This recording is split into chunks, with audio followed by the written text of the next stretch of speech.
Para entendermos como ocorre o processo obsessivo, precisamos definir o que é a obsessão. No Evangelho segundo o Espiritismo, capítulo 28, item 81, Allan Kardec define obsessão como sendo a ação persistente que um espírito mau exerce sobre um indivíduo.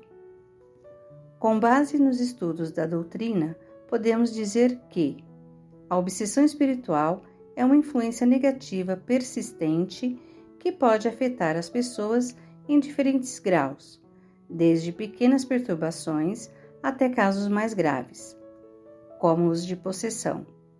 Destacamos que a influência espiritual só é qualificada como obsessão quando se observa uma perturbação constante.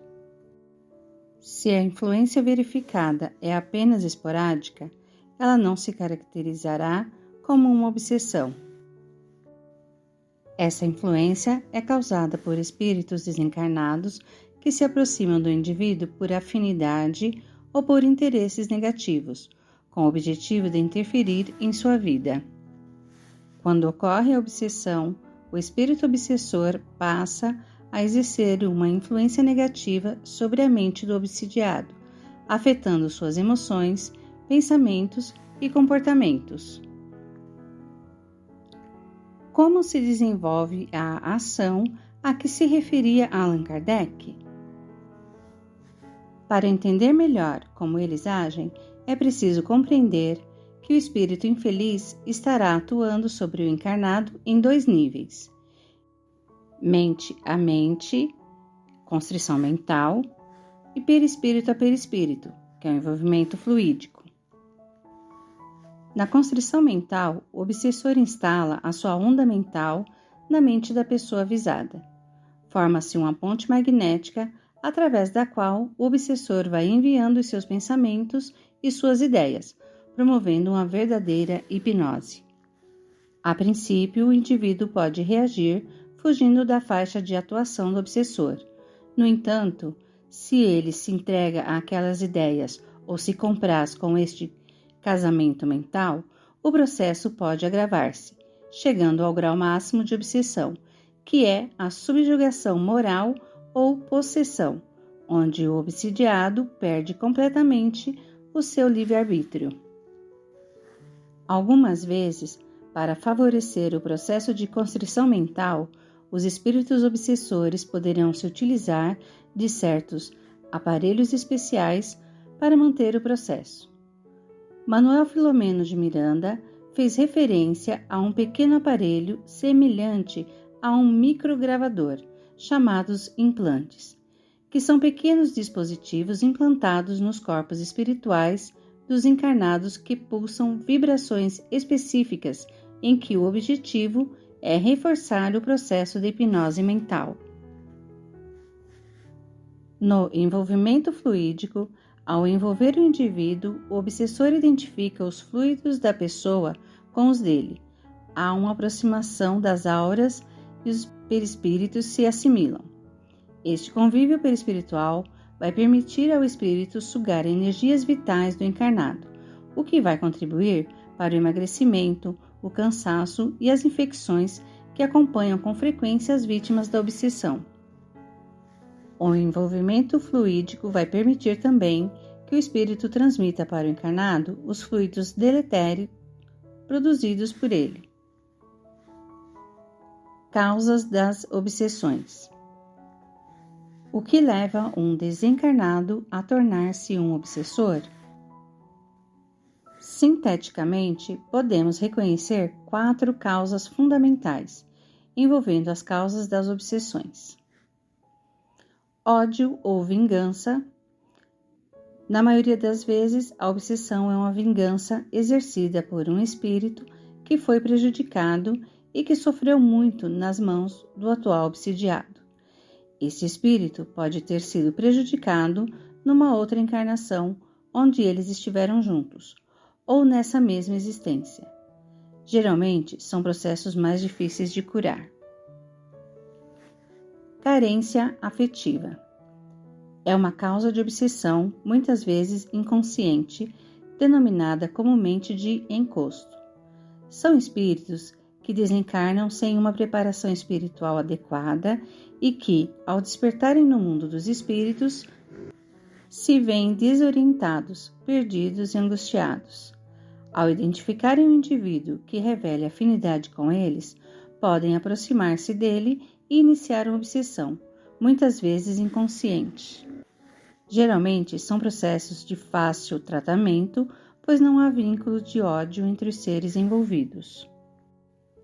Vampirismo é uma causa de obsessão relacionada à satisfação de vícios e paixões.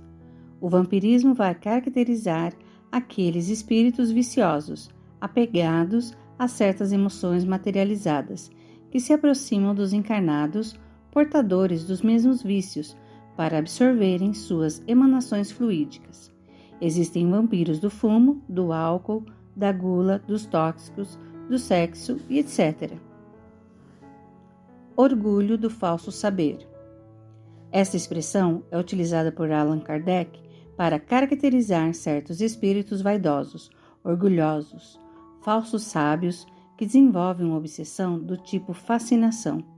Iludem determinados médiuns para que, por seu intermédio, possam disseminar ideias falsas sistemáticas e em contradição com os princípios espíritas. Características da obsessão. O processo obsessivo não se instala de imediato. É gradual, de acordo com o grau ou a intensidade da obsessão. Segundo Allan Kardec, através dos seus estudos, as obsessões podem ser classificadas como obsessão simples, fascinação e subjugação. Diante disso, cabe acrescentar que a obsessão pode ser de baixa, média ou alta gravidade. Obsessão simples, baixa gravidade. É um tipo de influência que, de forma sutil, constrange a pessoa a praticar atos ou ter pensamentos diferentes do que geralmente possui. O obsidiado, às vezes, nem percebe o que lhe está ocorrendo. Em outras, tem consciência da influência daninha, mas não consegue se livrar dela. Este tipo de obsessão é muito comum e pode agravar-se, dependendo da natureza do espírito atrasado envolvido e das fraquezas morais do paciente. Fascinação, média gravidade. Allan Kardec disse em O Evangelho segundo o Espiritismo que a fascinação é o pior tipo de obsessão, pois trata-se de uma ilusão provocada por um espírito hipócrita que domina a mente do paciente, distorcendo seu senso de realidade. As portas de entrada para a fascinação, como sempre, são as falhas morais. É no orgulho de sua vítima que o espírito hipócrita encontra o alimento para fascinar-lhe a personalidade. Para conseguir seu domínio, a entidade maldosa exalta a vaidade do obsidiado, fazendo-o sentir-se infalível e autoconfiante. A ilusão é tamanha que o fascinado adquire uma grandiosa cegueira, o que não lhe permite perceber o ridículo de certas ações que pratica. Subjugação, alta gravidade. A subjugação pode ser moral ou corpórea. No caso moral, o espírito obsessor adquire forte domínio sobre a mente do indivíduo, levando-o a tomar decisões contrárias ao seu desejo. Na subjugação corpórea, além de exercer o domínio psíquico, o obsessor atinge a parte fluídica perispiritual do doente. A subjugação é de mais fácil reconhecimento, mas de difícil tratamento, e é raro haver cura sem deixar sequelas. Mas há algo que ainda não mencionamos sobre a subjugação. Existe a possessão, que é a subjugação no grau máximo. O domínio do espírito obsessor é completo. Costuma ser rara, e tendo o espírito obsessor preso por afinidade espiritual o perispírito do paciente, coloca-se como dono de suas faculdades psíquicas e estruturas nervosas, controlando o organismo e neutralizando a vontade do obsidiado.